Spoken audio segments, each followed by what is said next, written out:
अब देखिए यहां पर बात हो रही है WTO के बारे में, वर्ल्ड ट्रेड ऑर्गेनाइजेशन के बारे में। ये टॉपिक न्यूज में क्यों आया है बाद में डिस्कस करेंगे थोड़ी देर बाद।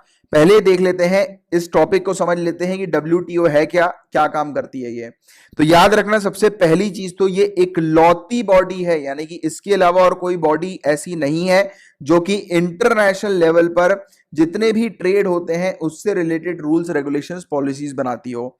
तो सिर्फ और सिर्फ WTO एक ऐसी बॉडी है जो कि इंटरनेशनल लेवल पर जितने भी ट्रेड होते हैं, ट्रेड का मतलब इंपोर्ट एक्सपोर्ट होना, एक कंट्री से माल दूसरी कंट्री में जाता है फिर उससे दूसरी कंट्री में जाता है, तो जितना भी इंपोर्ट एक्सपोर्ट होता है पूरी दुनिया में अलग अलग कंट्रीज के बीच में, तो वो इंपोर्ट एक्सपोर्ट को जो है वो उससे मतलब कैसा होना चाहिए उससे रिलेटेड रूल्स रेगुलेशंस पॉलिसीज बनाती है। ठीक है, तो ये चीज आपको याद रखना है। और WTO के अलावा और कोई भी ऐसी बॉडी नहीं है जो कि इंटरनेशनल लेवल पर ट्रेड को रेगुलेट करती हो। इसके अलावा WTO कब बनाई गई थी, तो 1995 को 1 जनवरी को इसको बनाया गया था और ये माराकेश एग्रीमेंट के थ्रू ये लाई गई थी। क्वेश्चन ये भी बन सकता है माराकेश एग्रीमेंट किससे रिलेटेड है, तो वर्ल्ड ट्रेड ऑर्गेनाइजेशन के फॉर्मेशन से रिलेटेड है। और ऑलरेडी पहले UPSC और काफी सारे स्टेट सिविल सर्विस में माराकेश एग्रीमेंट से रिलेटेड क्वेश्चन आ चुका है। 1994 को इस एग्रीमेंट को 123 कंट्रीज ने साइन किया था और उसके बाद 1995 को वर्ल्ड ट्रेड ऑर्गेनाइजेशन का गठन हुआ। ठीक है, इससे पहले जो बॉडी काम करती थी उसको बनाया गया था 1948 में। इस बॉडी का नाम था GATT, general agreement on tariffs and trade. तो गैट का भी काम बिल्कुल वही था, रूल्स रेगुलेशंस पॉलिसीज बनाती थी ये इंटरनेशनल ट्रेड के लिए। बट गैट में जो कमी थी, जो लूप होल था, क्योंकि देखो किसी बॉडी में कोई लूप होल होगा तब जाकर तो उस बॉडी को हटाकर दूसरी बॉडी बनाया जाएगा, है ना। तो उसमें कुछ कमियां होंगी तब जाकर तो उसको बंद किया होगा। तो इसमें जो कमी थी वो कुछ कमी नहीं थी, सिर्फ इतनी सी थी कि उसका जो इंस्टीट्यूशनल स्ट्रक्चर जो था, जो फ्रेमवर्क जो था, इंस्टीट्यूशनल फ्रेमवर्क, वो काफी बेकार था। राइट, तो उसके लिए फिर एक एडवांस लेवल का इंस्टीट्यूशनल फ्रेमवर्क यहां पर बनाया गया और वो वर्ल्ड ट्रेड ऑर्गेनाइजेशन के अंडर हम लोग को देखने को मिलता है। ठीक है, तो अभी के लिए सिंपल बस ये याद रखो कि इससे पहले जो बॉडी हुआ करती थी वो गाट हुआ करती थी और इसको गैट को रिप्लेस करके WTO को लाया गया। ठीक है, अब देखिए इंडिया जो है वो WTO की फाउंडिंग मेंबर है। जब से WTO बनी है तब से इंडिया जो है वो WTO की मेंबर है। तो ये वाली चीज भी आपको याद रखनी है, 1995 से इंडिया WTO की मेंबर है। आज की डेट में WTO के 164 मेंबर्स हैं इंक्लूडिंग यूरोपियन यूनियन। और आप लोग जानते हैं यूरोपियन यूनियन अपने आप में 28 कंट्रीज का एक यूनियन हम लोग को देखने को मिलता है। अब ये 27 कंट्री का हो जाएगा क्योंकि ब्रेक्सिट हो चुका है, ब्रिटेन ने एग्जिट कर दिया है यूरोपियन यूनियन से, है ना। तो ये वाली चीज भी एक आपको आइडिया होना चाहिए इसके बारे में। इसके अलावा इसके 23 ऑब्जर्वर स्टेट्स हैं जैसे कि Iran, Iraq, Bhutan, Libya. Right, तो ये वाली चीज आपको थोड़ा एक बेसिक आइडिया पता होना चाहिए। अब वर्ल्ड ट्रेड ऑर्गेनाइजेशन के गोल्स क्या होते हैं, उसके ऑब्जेक्टिव्स क्या हैं, क्या क्या काम करती है, क्या फंक्शनिंग होती है उसकी। तो ट्रेड बैरियर्स को कम करना इसका पहला ऑब्जेक्टिव और मेजर ऑब्जेक्टिव है। ट्रेड बैरियर्स मतलब, बैरियर मतलब बाधा होती है, बाधाओं को हम लोग बैरियर बोलते हैं। और ट्रेड यानी कि व्यापार की बाधा क्या हो सकती है, मनी, पैसे। जैसे कि आप जानते हो कि एक कंट्री से सामान जब दूसरी कंट्री में जाता है तो सामान महंगा हो जाता है। आपने देखा होगा कि जितने भी इंपोर्टेड प्रोडक्ट्स हैं वो महंगे हैं। क्यों महंगे हैं, क्योंकि उसके ऊपर कस्टम ड्यूटीज चार्ज की जाती है। कस्टम ड्यूटीज इनकम होती है बेसिकली एक कंट्री की। जैसे कि इंडिया में चाइना से अगर कोई सामान आ रहा है तो इंडिया जो है वो उस सामान के ऊपर कुछ कस्टम ड्यूटीज चार्ज करेगी।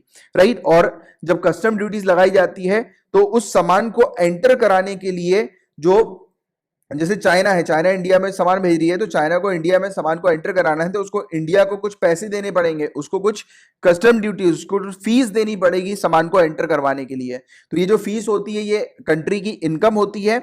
और फिर ये सामान जो होता है जब वो इंडिया में एंटर होता है तो वो सामान थोड़ा सा महंगा हो जाता है, क्योंकि ऑब्वियस ही बात है वो प्रोडक्ट के ऊपर कुछ पैसा एक्स्ट्रा लगा है, कुछ फीस लगी है, कुछ कस्टम ड्यूटीज लगी है। क्योंकि जितने भी इंपोर्टेड प्रोडक्ट्स आप मंगाते हो वो महंगे होते हैं। क्यों, क्योंकि उनके ऊपर इंपोर्ट ड्यूटीज लगाई जाती है, कस्टम ड्यूटीज इसको हम लोग बोलते हैं। इसके बारे में और थोड़ा सा मैं आपको डिटेल में समझाऊंगा थोड़ी देर से। थोड़ा सा मेरे को आप नीचे वाले पॉइंट में मैं समझाऊंगा आपको, क्योंकि एक दो चीजें और हैं इससे रिलेटेड ही बात करने वाली।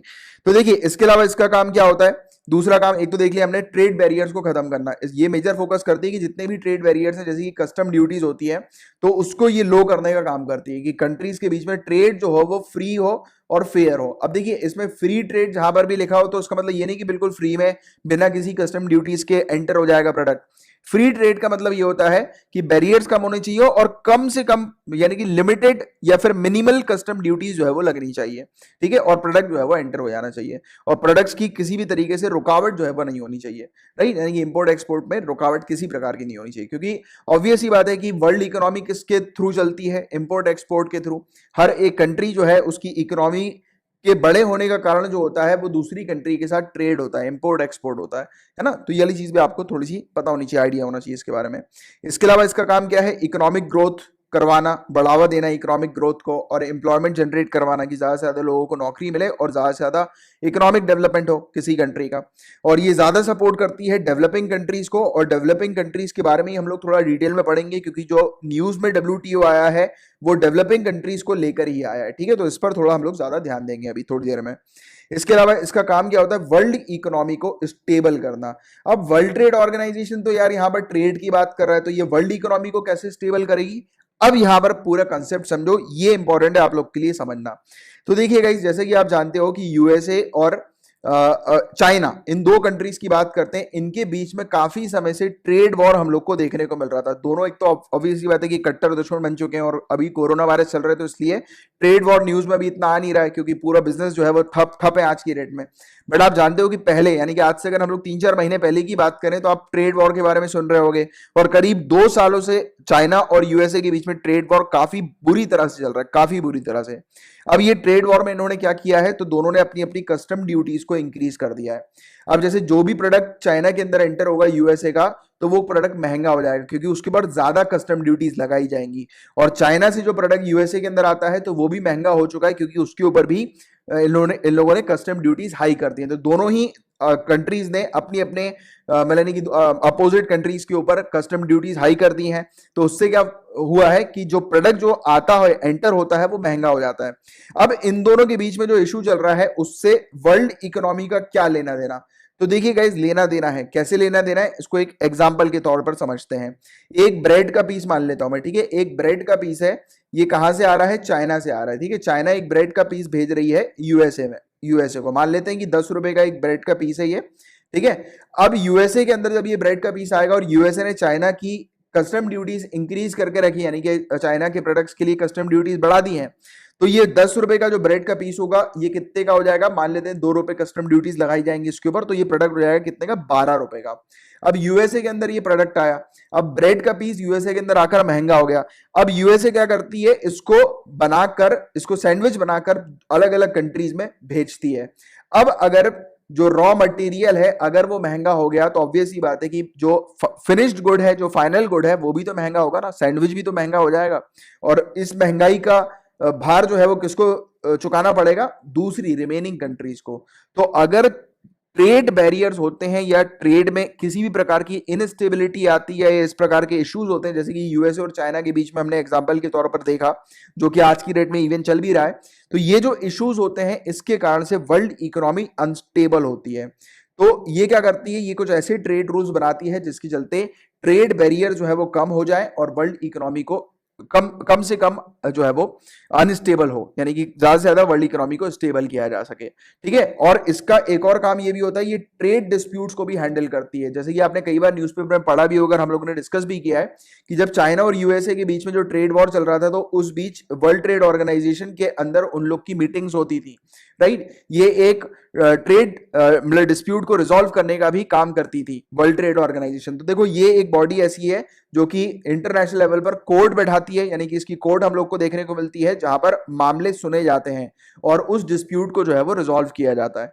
तो ये वाली चीज भी आपको याद रखनी है कि ट्रेड डिस्प्यूट होता है अगर किसी कंट्रीज के बीच में, तो वो रिजॉल्व वर्ल्ड ट्रेड ऑर्गेनाइजेशन के अंडर ही हम लोग को देखने को मिलता है, ठीक है। तो ये हो गई ये सब बातें, और आई होप कि आपको जो है वो जो कंसेप्ट मैंने आपको समझाने की कोशिश करी वो आपको क्लियर हो गया, ठीक है। और यही इसी से रिलेटेड था, ट्रेड बैरियर से रिलेटेड, क्योंकि ऑब्वियस ही बात है कि जो ट्रेड बैरियर्स होते हैं गाइस, तो वो कई बार जो है वो काफी बड़ा नुकसान कर जाते हैं और उससे वर्ल्ड इकोनॉमी अनस्टेबल हो जाती है। अच्छा, कस्टम ड्यूटीज भी इंपॉर्टेंट होती हैं, ये वाली बात भी जान लो आप। अब ये कैसे इंपॉर्टेंट होती है गाइस, तो देखो जैसे मान लेते हैं इंडिया, अब इंडिया क्या करती है, इंडिया भी कई बार कस्टम ड्यूटी जो है वो इंक्रीज कर देती है अपोजिट कंट्री के। जैसे मान लेते हैं चाइना, चाइना से काफी सारा प्रोडक्ट्स इंडिया में एंटर होता है, मोबाइल फोन हो गए और भी इलेक्ट्रॉनिक प्रोडक्ट्स होते हैं, काफी चीप प्रोडक्ट्स होते हैं, सस्ते प्रोडक्ट, है ना।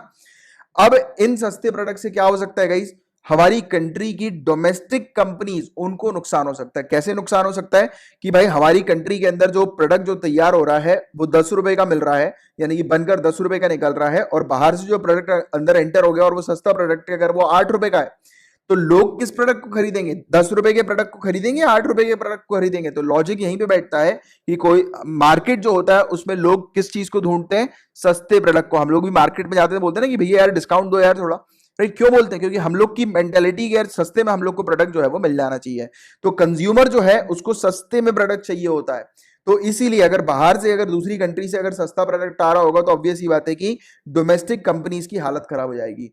तो custom duties is also good जब डोमेस्टिक कंट्री कंपनीज को प्रोटेक्ट करने की बात आती है, तो राइट। तो ये कस्टम ड्यूटीज के एडवांटेजेस भी होते हैं। तो ये वाली चीज भी आपको पता होनी चाहिए कि कस्टम ड्यूटीज जो है वो बिल्कुल बुरी नहीं है, ये जरूरी भी होती है। क्यों ये इसलिए जरूरी होती है, क्योंकि डोमेस्टिक मार्केट को प्रोटेक्ट करना पड़ता है, डोमेस्टिक कंपनीज, डोमेस्टिक इंडस्ट्रीज को प्रोटेक्ट करना पड़ता है, ठीक है। तो ये वाली चीज आपको थोड़ी सी